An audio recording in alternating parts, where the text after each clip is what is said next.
Hey everybody, welcome to another episode of Off Script with Pastor Jared. I am he.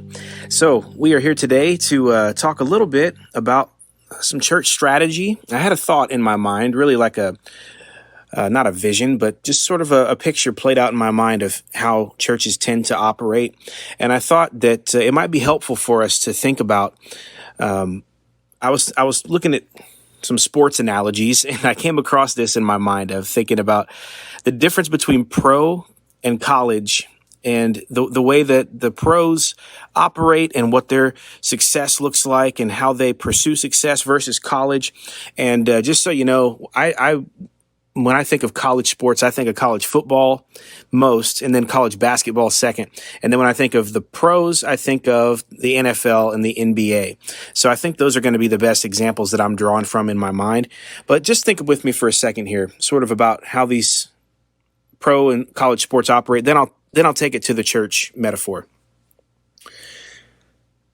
If you're watching the NBA and you are looking at sort of how success is measured, it's in championships. And that's the same with Super Bowls in the NFL, but especially in your major market areas. Think of the LA Lakers, or think of the New York, the Brooklyn Nets this year. They've loaded up their roster.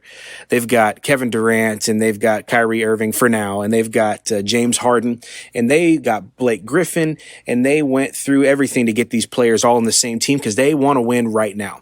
Los Angeles Lakers did the same thing.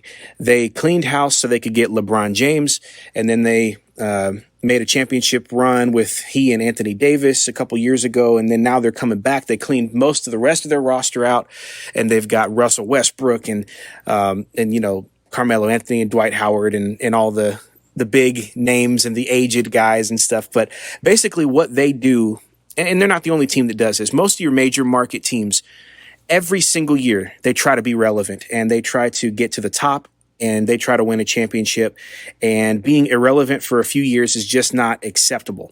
That's the case with Golden State Warriors. You know, they've got Steph and Clay and Draymond and all of their team up there. They're used to championships. And so if any of those teams become irrelevant, any of these major teams, what do? They make moves as soon as possible. They clear cap space.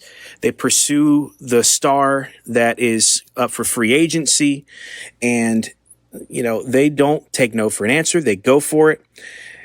And everything is about getting, now they say in the NBA, you got to have at least two big major stars. And then you got to have a third very good player that pops in and out of all-stars to really make a run for the championship.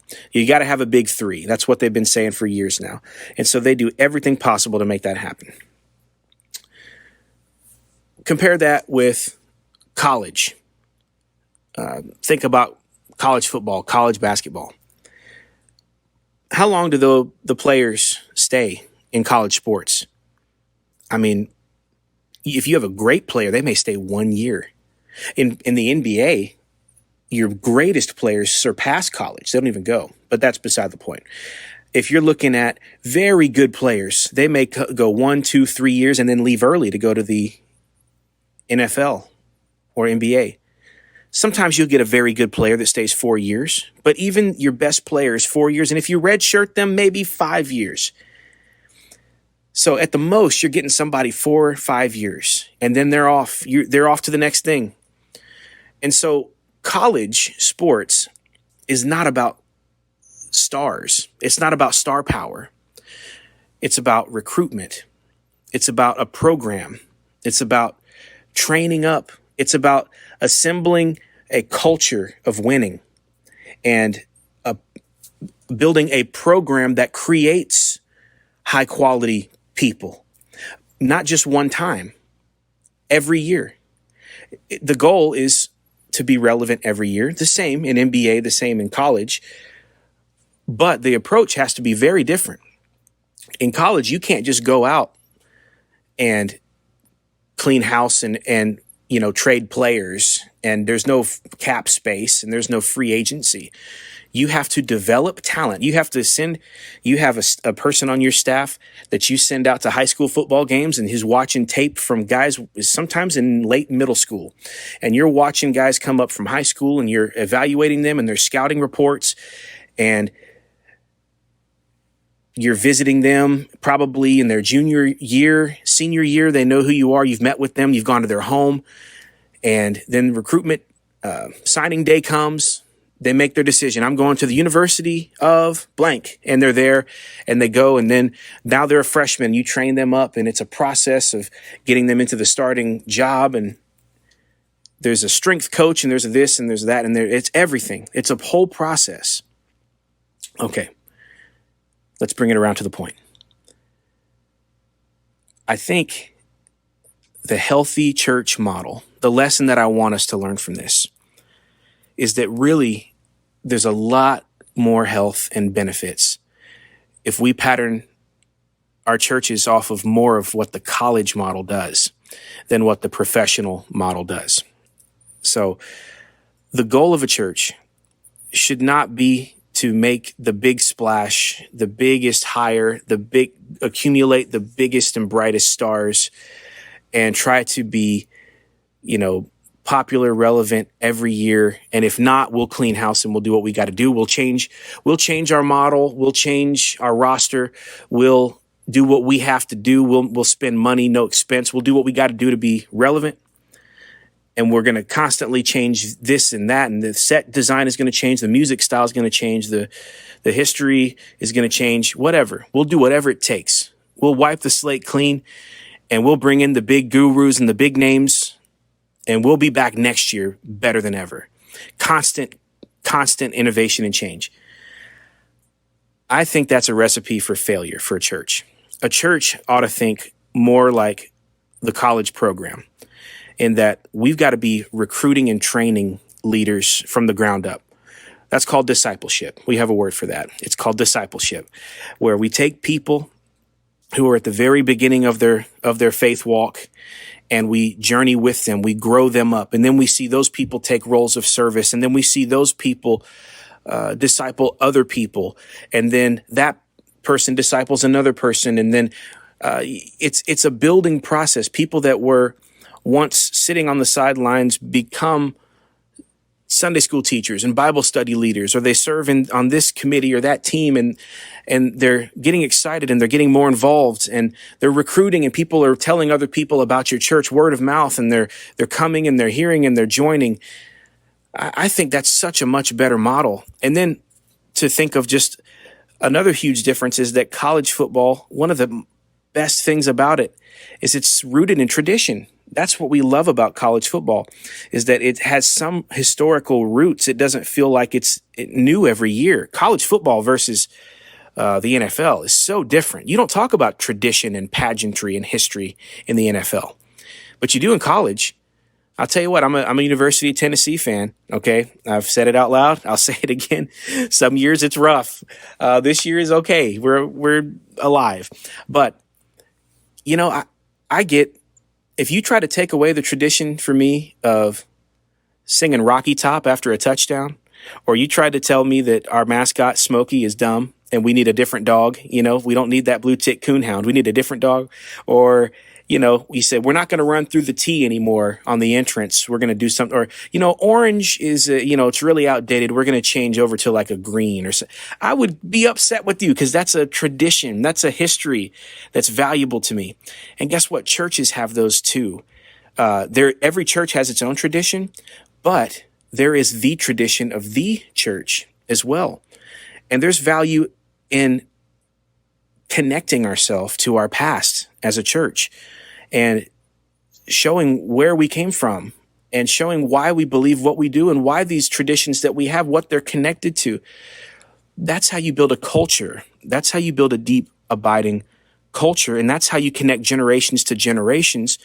Because guess what? When I sat down with my grandfather, who's no longer with us, and we would, shout, "Go Rocky Top," and we would sing Rocky Top after touchdowns, that bound us together because it was something he had growing up, and it's something I have growing up, and I'm going to tell my son about it, and he's going to have it growing up. So it's a it can be the same in the church, where we sing some songs need to last for a long time. Some songs need to be there and are transferred down. Some traditions are good. They're not necessarily all bad, and they're good. And a culture binds a people together.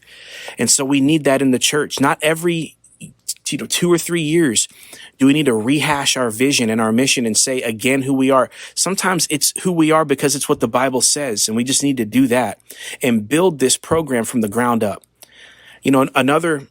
Another similarity between a healthy church and college sports is the idea that every few years, really every year, you're going to send out your best.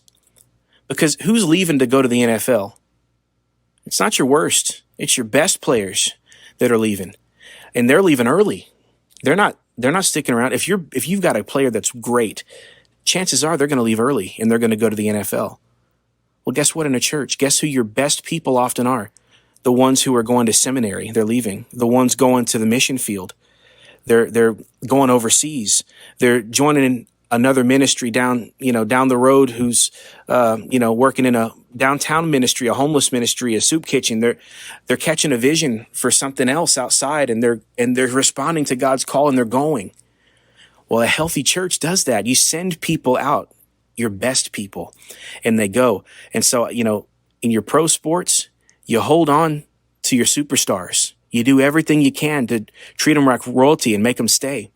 But in college sports, you've only got your best team. Even your best team only lasts about 2 years. And then you got to have next man up mentality. Who's up? Who's behind him? Who have we trained up?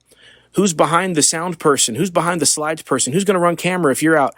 Who can preach other than the pastor? Do we have any, who's developing our teachers? Is it the same 5 Sunday school teachers it was this year as it was 5 years ago? Is it the same? Or do we have new people being trained in teaching? Or is it the same people running the food pantry? Or are there other excited people joining our fellowships? Who's running our fellowships? Is it the same 5 people that are setting up the church fellowships? Or is it the same, or is it new people? This is what you got to be asking if you're more like a college program than if you are like an NBA or an NFL or a pro program.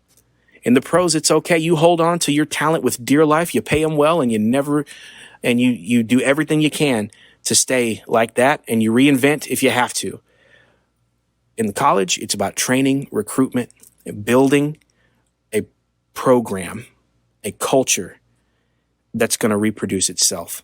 And so I just had that thought in my head, and I thought that might be helpful to pass along to you guys. Hopefully that was somewhat helpful for you today as we think about church and the way we operate and sort of our mindset and strategies. So hope you guys have a wonderful day. Hope it was a blessing to you. See you next time on Off Script.